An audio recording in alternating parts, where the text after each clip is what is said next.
What is up, nation? Today we are talking about Nintendo Switch 2, yet again, the internet's favorite topic. No, Nintendo hasn't made the official announcement yet, so if you're done with videos like this until Nintendo officially announces it, don't click the video and complain in the comments. Just move on with your day and find something that makes you happy in life. If you are wanting to stick around for potentially some very credible claims, leaks, and rumors about what this hardware will potentially do once it is launched, that is what we are diving into, with one story having to do with Nate the Hate and a recent podcast on some new claims that he has heard in terms of the overall capabilities of what this thing is going to be able to do when we get it in our hands, and it sounds impressive. And then a part two to the story actually has to do with some official comments from Doug Bowser in a recent interview, reiterating what Nintendo has already told us in the past as far as how they plan to have a very smooth transition to new hardware this time around and try not to have that fall off a cliff from a sales perspective, slash make it a smooth, easy transition on the user base themselves utilizing their Nintendo account system. And there's a lot to unpack with both of these things, so make sure you like, subscribe, and turn on your bell notification if you haven't already. And with that, we have to first hop over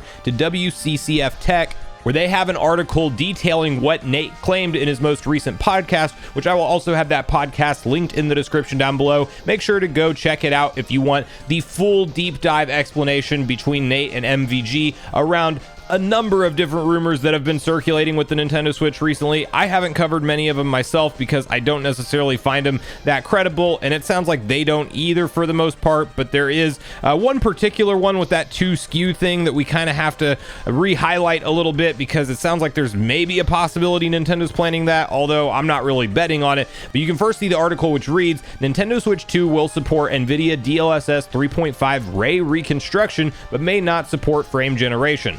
The Nintendo Switch 2 console will support NVIDIA DLSS 3.5 ray reconstruction, which will make the new console by Nintendo more capable of ray tracing compared to the PlayStation 5 and Xbox Series X and S consoles. In a new podcast shared today by Nate the Hate, who proved to be reliable in the past regarding Nintendo rumors, it was confirmed that the next console will support NVIDIA DLSS 3.5 AI-powered ray reconstruction, which considerably improves the quality of ray tracing.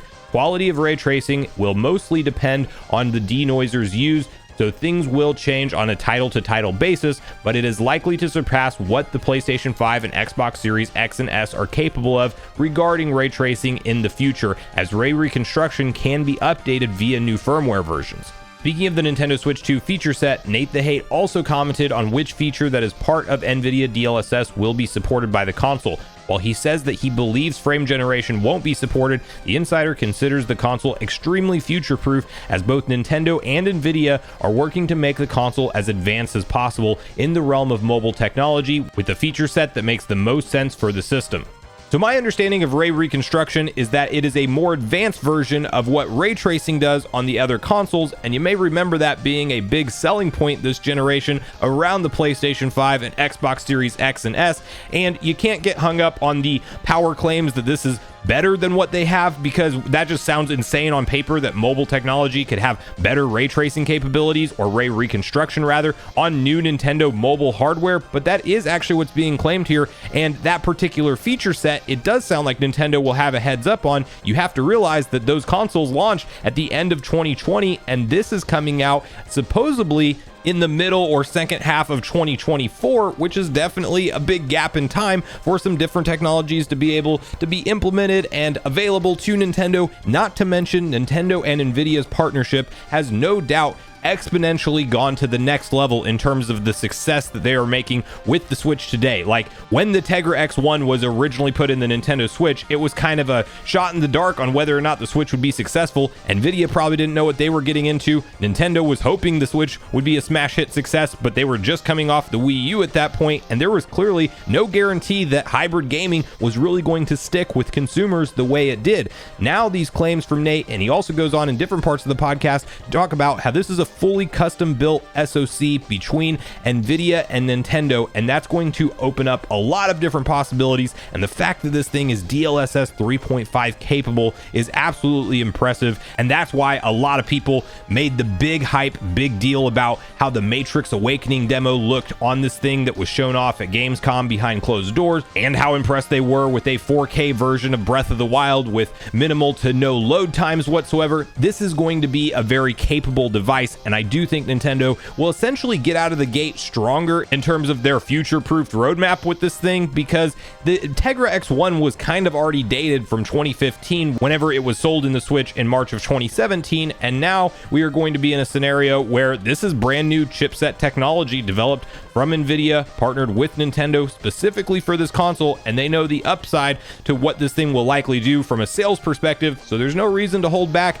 And while it sounds like it'll be missing things like frame generation, which is another pretty clever AI trick to essentially get extra frames per second from my understanding, I think Nintendo will still have their bases covered in terms of being able to run, especially when in docked mode, maybe not in portable mode. Keep that in mind. This might be all features that are really more tied to that docked gameplay experience, but I think we're going to be talking about a lot of games running at a upscaled 4K resolution via DLSS, and probably a heck of a lot more games running at a solid 60 frames per second as opposed to that 30 frames that we see on the Switch as the target metric for a lot of different titles. And that is very good and exciting news. We may even see certain games that aren't quite as intensive easily run at 120 frames per second. It's entirely possible. This is new tech. This is not going to put Nintendo above PlayStation 5 or Series X other than from that ray reconstruction feature set. But in terms of raw power, you clearly have to acknowledge that those home consoles that are dedicated machines will be more powerful than what this Nintendo Switch 2 will ultimately be, as it's a hybrid console, but I think it's going to get surprisingly close on playing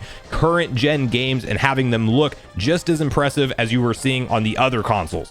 Now, the part 2 to the Nintendo Switch 2 conversation that we have to talk about actually has to do with Doug Bowser, as he was directly asked some questions around next-gen launch time and whether or not the rumors were true and things like that. Clearly, this is a PR guy. He's not going to be able to say, oh, well, yeah, you guys figured it out. We did have that demo at Gamescom, and it's very nice that you brought it up. Let me tell you that this thing is going to blow everybody's expectations out of the water. He's not allowed to say things like that, so we're not going to get those type of comments. But one more interesting part of the interview that people are noticing online is his wording around a smooth transition to the next generation Nintendo console. And this really isn't new news, even though it's coming from Doug Bowser. It's being reiterated, but we saw Furukawa comment on this numerous times to different investors, and we've even seen that slide where Nintendo accounts will roll forward into this next gen console, and that's essentially what is being reiterated here. Some are reading this to mean as backwards compatibility confirmation. It is not that, but I would say that I am on the side of the fence of thinking that Nintendo will do backwards compatibility in this thing. But you can first see the following article over on Eurogamer, which reads, Nintendo accounts will ease transition to Switch successor, says Doug Bowser, as Switch 2 rumors continue to swirl.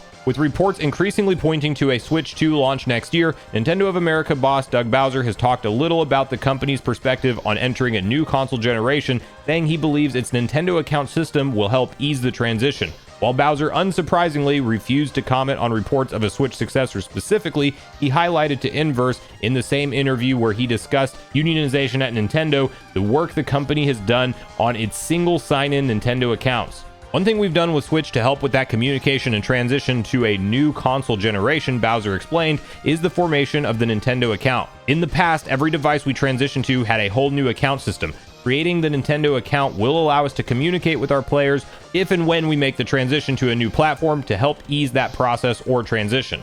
So Nintendo account will absolutely ease the transition to new hardware, in my personal opinion. If you've been somebody who's owned the other consoles like PlayStation 3 since that generation, you can just roll forward your PSN profile to every new PlayStation that comes out. Same thing with Xbox. This is just Nintendo getting with the times and actually having an account system that will roll forward and not have to restart from scratch each time like we've seen them do in the past. And while it doesn't confirm backwards compatibility, one thing that I think you can say for sure is rolling forward is Nintendo Switch Online and all of the content that we've seen released for that service so far, because Nintendo says value-added services with Nintendo Switch Online are as part of the Nintendo account system rolling forward, so that's more or less confirmed. The big question with this is backwards compatibility, and does this hint to it? And the answer is yes and no, because while the Nintendo account in theory rolling forward would mean your eShop purchases are saved to that account and you can log in and re-download those games on the new Switch, it also does not confirm that that will be a feature that we will have access to, although you would theorize that if you're trying to smooth the transition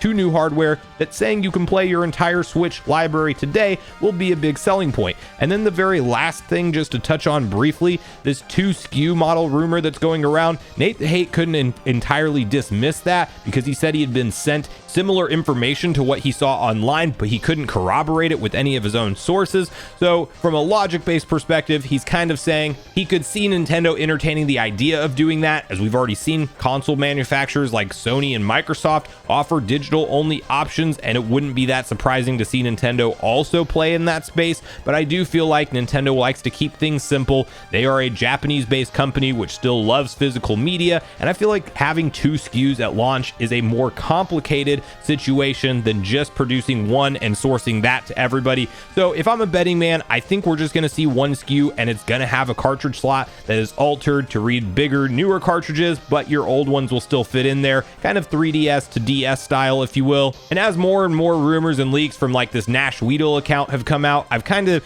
tended to steer clear of those more and more. I think that they're making some very specific claims in some instances, and it seems like their info can't really be backed up by some of the more credible names online. So I'm personally setting my expectations for 1 SKU at launch. I do think Nintendo will go with an all digital version in the future, but I'm hoping that for the launch of the system, they just come out with one. It's probably going to be that $399 price point, but there's no doubt that we're living in an era where physical media is slowly dying, so you can never say never with Nintendo. But that's really where I want to hear from you guys at this point in the video. All your thoughts and opinions on all of these new updates, leaks, and rumors around Nintendo's next-gen console. Do you tend to be excited about any of this stuff? Are you somebody that's just going to sit on the sidelines and wait for Nintendo to officially announce anything before you set any kind of expectations? And do you think that Doug Bowser referencing Nintendo account really hints at backwards compatibility, or do you think this was more of a general statement just to reiterate that you won't have to create a new Nintendo ID or something this time around with their next-gen console? But regardless of your thoughts and feelings on everything we talked about today,